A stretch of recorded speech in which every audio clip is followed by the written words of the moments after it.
संसदको बजेट अधिवेशन सुरु हुनुअघि जारी गतिरोध अन्त्यका लागि सत्तापक्ष र प्रमुख प्रतिपक्षी दल नेपाली कांग्रेस छुट्टा छुट्टै छलफलमा जुटेका छन्। प्रधानमन्त्री पुष्पकमल दाहाल प्रचण्डले संसद खुलाउने विषयमा सत्ता गठबन्धनका नेताहरूसँग परामर्श गरिरहनु भएको छ भने प्रतिपक्षी दलले सुन तस्करी छानबिनका लागि उच्च स्तरीय समिति गठनको आफ्नो अडान यथावत राखेको छ। संसद सञ्चालनका लागि सहमति जुटाउने प्रयास तीव्र पारिएको छ। यसैबीच राजनैतिक दलहरूबीच सहमति जुटाउने प्रयास जारी रहेकाले प्रतिनिधि सभाको बैठक आज दिउँसो 2 बजेसम्मका लागि स्थगित गरिएको छ।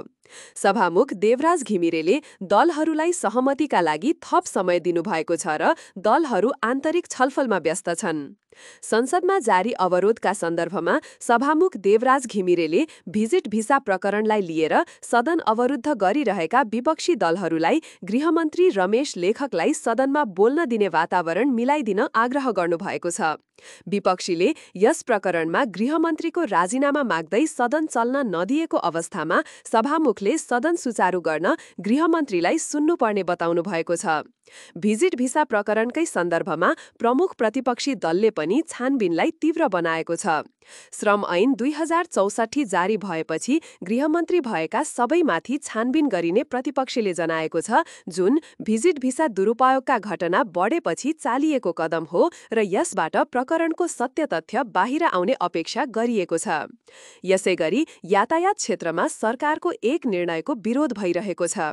यातायात व्यवसायीहरूले राइडिङ शेयर सेवालाई मान्यता दिने सरकारी कदम विरुद्ध देशव्यापी विरोध प्रदर्शन गरेका छन्। विशेष गरी गण्डकी प्रदेश सरकारले यसलाई कानूनी मान्यता दिन लागेपछि व्यवसायीहरू आन्दोलित भएका हुन्।